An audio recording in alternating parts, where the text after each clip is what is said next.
This kid came back from summer break like 4 inches taller. Hey, what's up, guys? And everybody noticed immediately. Bro, what happened to you? Yeah, you're like tall now. And he just says, growth spurt. The thing is, he had been the short kid forever. So now he's walking different, he's feeling different. He's standing straighter, he's talking in class, making jokes. People are complimenting him constantly. And he's popular now. But then a few months later, it's gym class. Everyone's playing kickball outside. And this kid is taking it seriously. He's talking trash. Nice shot, idiot. What's up? I'm gonna win. Well, he's up and the ball gets rolled towards him. He takes one big kick and his shoe flies off. Oh no. Now that's not a big deal, but then he had to go get his shoe. At first everyone's like laughing, like, your shoe fell off, no big deal. But as he begins to walk towards his shoe, they notice that he's limping. Yo, bro, why are you limping? You good? Yeah, I'm fine. Don't worry. I'll get my shoe. Wait, hold on. What the heck? Everyone runs over. They pin this dude down in the grass and they pull his other shoe off. Let me see this other shoe. What? Inside his shoes are these giant 4-inch height inserts, like full elevator platforms. These were the things that were making him taller. I can explain. Yeah, so can we. You're a loser.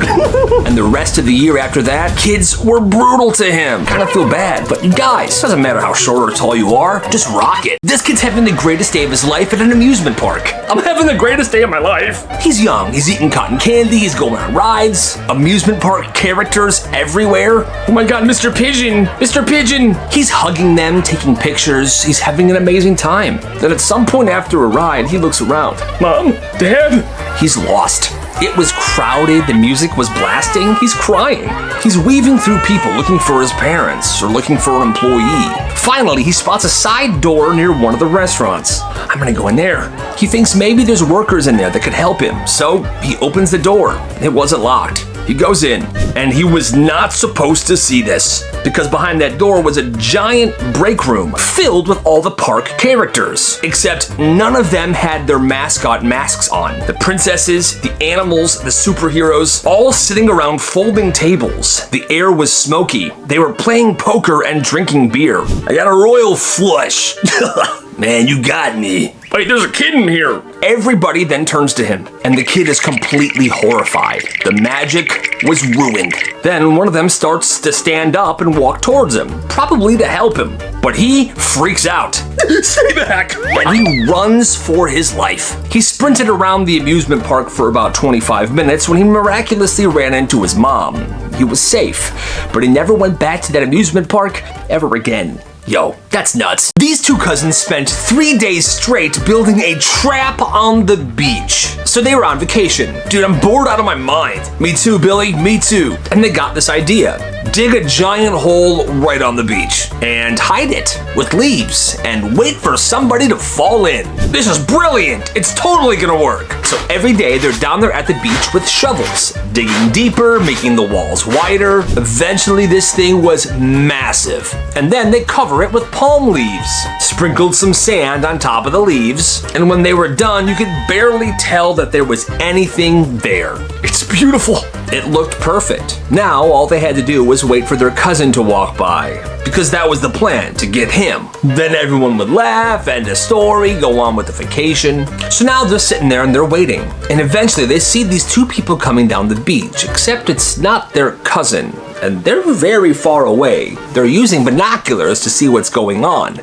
They quickly realize, bro, it's an old couple. It's an elderly couple. So now they're trying to wave them away, like, go, go, but they can't hear them because they're so far away and they're old. This is a lovely walk, sweetie. It sure is, Gerald. It sure is. Then it happens. One step, both of them, bang, fall right into the hole. Oh, honey! The boys take off, sprinting, because now it's no longer a prank. They are on their way to the hole they dug to rescue somebody's grandparents that fell in. Somehow everybody ended up okay, but that could have been way worse. Luke goes over to his friend Brad's house for the first time, and right away he can see that the family's pretty strange. This family's pretty strange. Nothing huge, just weird energy. The mom and dad are kind of weird, and the friend Brad keeps saying, hey, whatever you do, bro, do not sit in my dad's chair. Okay, I won't. They hang out all night playing video games, eating junk food, doing normal sleepover stuff. Eventually they go to bed. Then around like 2 in the morning, Luke wakes up to go to the bathroom. The house is completely dark and quiet. So he walks into the hallway half asleep. Then he hears something moving downstairs, like scratching noises. So he looks down into the living room and he is shook. I'm shook because Brad's dad is crawling around on all fours, a full-grown man moving slowly around the carpet like a cat. But then it gets worse. The dad then jumps onto the chair, turned towards the family cat, and begins to lick the cat's head. He's grooming his cat. And the cat's just sitting there like, yep, this is normal. Luke said his brain just completely shut down. He ran out of that house, ran 2 blocks away, called his mom, and his mom came to pick him up. He never went to that house or talked to Luke ever again after that. Oh, that's insane. Hey guys, I've got baby oil. It's the last week of school and senior prank season is in full swing. One group of seniors decided they wanted to turn the hallways into slip and slides. Now, normally when I tell a slip and slide hallway story, it's water and soap, but these guys used frickin' baby oil. So on this particular day before first period, these idiots began pouring tons and tons of baby oil all over the main hallway. This is gonna be awesome. The whole floor is shining, and at first it's working. Kids are sprinting and sliding. People are recording. Billy, go! Okay.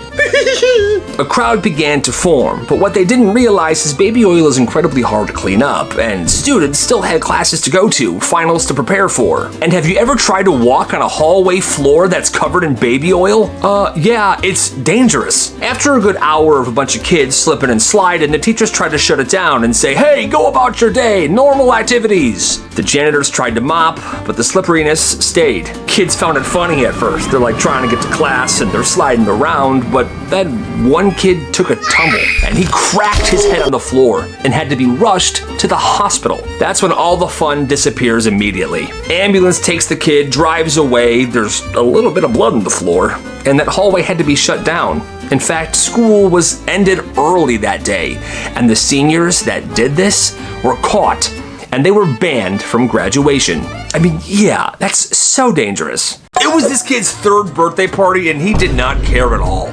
So he was turning 3 and his parents went all out. Huge backyard party, like 50 people. Family, friends, cousins, neighbors, everybody was there. Everyone was eating cake, baby, playing games, presents stacked up. The kind of party parents throw because they know their kids are going to remember it forever. So that morning they gave this kid one of his gifts early. Here, sweetie. It's a little plastic toy lawnmower. Lawnmower, I like it. The kind that clicks when you push it, and he loves it instantly. He won't put it down, and they're thinking, good, great, best gift ever. So the party starts, people show up, kids are running around, everyone's having a fantastic time. And meanwhile, the birthday boy isn't anywhere near everybody because he's in the front yard, slowly mowing the lawn with his fake lawnmower. Just walking back and forth, pushing that little mower. He's completely locked in, and the party's happening in the backyard. Everyone's trying to get him involved, like, hey, come on, buddy, come on, open some present. Doesn't even respond, just keeps mowing the lawn. Hey bud, it's your Uncle Joey. Come on, let's have some cake. Doesn't care.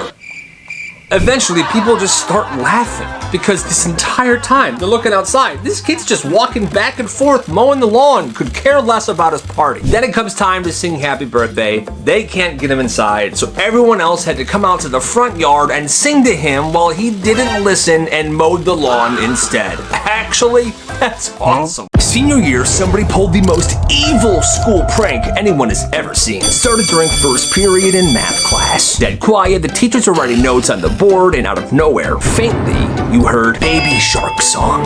What is that? The whole class looks up, the teacher stops writing. Whoever's playing that, turn it off! Then the music cuts off and everyone's confused for a second. Then 10 minutes later, it happens again. But it's louder this time. Yo, what is going on? This time, it wouldn't stop. The song was on repeat. People are laughing, the teachers are losing their minds, and the staff is looking for where this is coming from. Nobody could find it. And then a little bit later, it gets worse. The song is playing everywhere. It's obviously coming from multiple different speakers. In the science room, in the bathrooms, above the cafeteria, and every single speaker is synced together. And it disrupts the entire school day because kids can't focus, teachers can't teach. Every time they find behind one speaker, the other ones get louder. Apparently, the seniors had hidden these Bluetooth speakers in ceiling tiles, nooks, crannies behind lockers. There was even one in the trophy case. It took almost 3 full hours to find each and every one of them. Let's just say every single student and teacher in that school had baby sharks stuck in their head for at least a month after that. That, my friends, is genius. This kid named Tyler had the worst Pokemon card collection ever. It sucks. Just absolute garbage cards. Every page of his binder was just sad. Meanwhile, his friends had holographics, rare pulls, some really expensive stuff. People used to open Tyler's binder just to roast him. Bro, how did you even manage this? These cards suck. You got all the NPC Pokemons. Now, this is elementary school. Kid's in 5th grade. He realized all the 5th graders, they cared about these rare cards, but the younger kids didn't. They just wanted the most cards they could possibly get. So Tyler goes online and buys a ton of just bulk, useless, worthless cards. And he starts making mystery packs. 20 random cards in a sandwich bag, most of them energies. And he wrote on it, Mega Mystery Pack. I'm a genius. And somehow, during recess, the younger kids in the school would go crazy for them. They would sprint over to him. Hey, Tyler has new packs. I want to trade you for some cards. Oh, okay. I see you have a Charizard right there. Well, how about I trade you 60 cards for that one card? Oh my gosh, what a deal. I'll take them. The kid gives him the Charizard, takes these random cards, and acts like he just won the lottery. Eventually, his collection is looking better and better, and the little kids had less and less rare cards, but a ton of useless ones. And I'm sure eventually these little kids realized what big of a mistake they had made, but Tyler at that point had moved to a different town and went to a different school. And honestly, is that messed up, or is he just an evil genius? You tell me. This teacher had one rule he cared about more than anything else. No Pokemon cards in my class. And he had this rule for years. If he saw cards, gimme, those are mine. Confiscated immediately, and he was ruthless. If he sees you with just one, he'll make you dump out your backpack and your pockets, and he would take every single card you had. Hey, is that a card in your desk? Let me see everything. I'm here. Whole deck, gone. Rare pulls. Nothing was safe. One kid literally sobbed after the teacher took a Charizard, but the teacher said, don't worry, I'll give it back at the end of the year. Except he never did, ever. Then weird stuff started happening. One kid walked past the teacher's lounge while the door was open during lunch, and he saw that teacher sorting out these cards like he knew what they actually meant. Huh. Now people are suspicious. Then years later, they hear about something. The teacher's been fired.